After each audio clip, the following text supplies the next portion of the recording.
Gold ETF और gold mutual fund में कौन सा ऑप्शन जो है वो बेहतर रहता है और क्यों बेहतर रहता है। क्षितिज, मुझे लगता है ये गोल्ड ईटीएफ और गोल्ड म्यूचुअल फंड को लेकर ना लोगों में मैंने अक्सर देखा है कि काफ़ी कंफ्यूजन भी रहता है, तो थोड़ा एक्सप्लेन में बताइएगा कि आखिरकार इन दोनों में क्या डिफरेंस आ जाता है और कौन सी चीज़ बेहतर रहती है।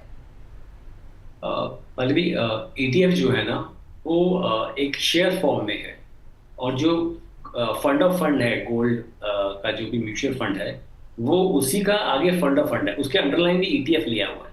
फर्क ये है, ईटीएफ के लिए आपको डीमैट अकाउंट की जरूरत है।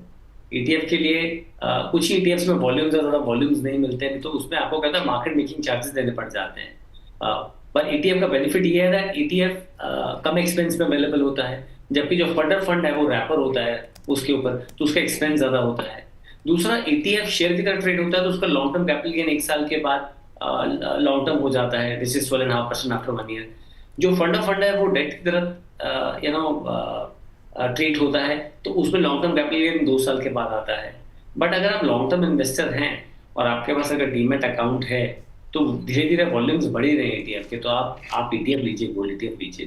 अगर आपके पास डीमेट अकाउंट नहीं है और आप स्टिल गोल्ड में बाय करना चाहते हैं without hassle of buying a physical gold की, और जहां मैं जिस फंड में ले रहा हूँ उस फंड का फ्यूचर क्या होगा, उस केस में आप गोल्ड का फंड ऑफ फंड बाय कीजिए। बिकॉज राइट नाउ अगर आपको 1-2 साल के लिए इन्वेस्ट करना है तो आप फंड ऑफ फंड कीजिए, बिकॉज अभी तक उतने वॉल्यूम्स है नहीं है, बट आई थिंक वॉल्यूम धीरे धीरे बढ़ रहे हैं। अगर आप लॉन्ग टर्म इन्वेस्टर हैं जो हमेशा बोलते हैं 5 से 7% से 10% तक आप गोल्ड में इन्वेस्ट करें, उस केस में आप ईटीएफ बाय कर सकते हैं। अगर आपके पास डीमैट अकाउंट है, तो उसमें डीमैट अकाउंट की जरूरत है, इसमें म्यूचुअल फंड में डीमैट अकाउंट की जरूरत नहीं। ठीक है, तो बिल्कुल सिंपल जो है क्षितिज ने बता दिया आपको क्या करना है। अगर आप लॉन्ग टर्म इन्वेस्टर हैं और आपके पास डीमैट अकाउंट है तो आप ईटीएफ लीजिए, अगर नहीं है लेकिन फिर भी आप चाहते हैं कि आप गोल्ड के अंदर जो है वो बाइंग करें, तो फिर आपके लिए गोल्ड का म्यूचुअल फंड जो है वो अच्छा साबित हो सकता है। खैर क्षितिज, अपनी चर्चा पर वापस लौटते हैं। चूंकि हम बात कर रहे थे एग्रेसिव हाइब्रिड फंड के बारे में, तो टैक्स के लिहाज से अगर मैं बात करूँ, कैसे साबित होते हैं, कितने फायदेमंद रहते हैं ये फंड्स? हाइब्रिड की बात जब हम कर रहे हैं, तो हाइब्रिड में क्या है कि सारे टैक्सेशन जो इक्विटी का है, सो 1 ईयर आपका जो है वो लगभग एज पर इक्विटी टैक्सेशन जो आपका है 20% प्लस जीएसटी और सरचार्ज है, और मोर देन 1 ईयर 12.5% है। सेम इक्विटी जैसा टैक्सेशन है। बट ब्यूटी ये है कि कल को जब आप रीबैलेंसिंग करते हैं, मान लीजिए पल्लवी अपने पोर्टफोलियो में डेट ले रही है, फिर इक्विटी ले रही है, स्विच कर रही है, तो उनको डेट के ऊपर जो है वो डेट का टैक्सेशन लगेगा, जो भी एज पर टैक्स लैब है आपका। अगर सॉरी जो अगर आपके पास आर्बिट्रेज फंड है तो इक्विटी का टैक्सेशन लगेगा। अगर एक साल से पहले एग्जिट कर रहे हो तो शॉर्ट टर्म लगेगा 20% का। इक्विटी से आप डेट वापस जा रहे हो, डिपेंडिंग ऑन मार्केट मूड, तो आपको इक्विटी का टैक्सेशन लगेगा। तो वो अगर आप अपने पे बैलेंसिंग कर रहे हैं तो टैक्स पार्ट जरूर आप ध्यान रखिएगा। जबकि एक बैलेंस फंड या हाइब्रिड फंड जब बैलेंसिंग करता है तो उसमें टैक्स नहीं लगता है, बिकॉज फंड पूल लेवल पे होता है और वो वहां पे टैक्स नहीं होता। तो फंड मैनेजर इजीली मैनेवर करता है between debt to arbitrage to equity. So वो एक बहुत पॉजिटिव वे है एसेट एलोकेशन का, कि आपने फंड मैनेजर को, जो एक सीजन फंड मैनेजर है, उसके पास रिसर्च टीम है, सारे टूल्स हैं रिसर्च के, आपके पास एक्सपीरियंस है, वो आपके एंड पे बैलेंस जब कर रहा है और साथ में उसके पास टैक्स भी नहीं है, आप देखिए, तो वो बेटर एक अप्रोच है। अगर आपके पास खुद के पास समय नहीं है तो आप एक बैलेंस फंड या फिर हाइब्रिड फंड लीजिए, और उसका अगर लॉन्ग टर्म कोई टैक्स है जब भी आप पैसा निकाल रहे हैं या स्टेबिलिटी कर रहे हैं, तो जो कैपिटल गेन है उसके ऊपर एज पर इक्विटी टैक्सेशन 12.5% है।